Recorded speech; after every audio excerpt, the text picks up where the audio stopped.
Hey guys, in your feedback video today, we're going to be talking about this question that you guys did last week. So the question says, count each centimeter cube to find the length of each object. The clothespin is, centimeters long.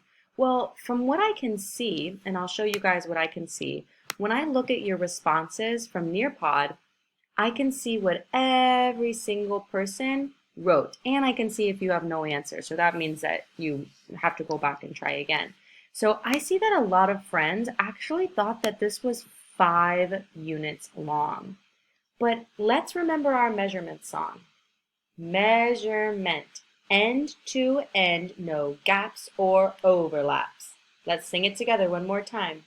Measurement, no gaps or overlaps. So, end to end means the end of the object.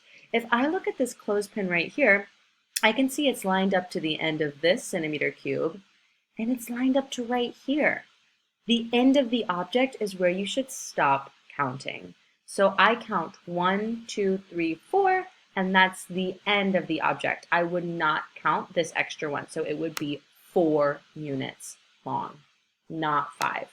Now this is the other one that friends had a hard time with, so I'm going to try to zoom in a little bit. Here we go. Now I'm measuring the marker, and I remember end to end. So I am not counting every single centimeter cube because I'm only measuring the length of the marker. So I would start right here and I would count 1, 2, 3, 4, 5, 6, 7, 8, 9, 10.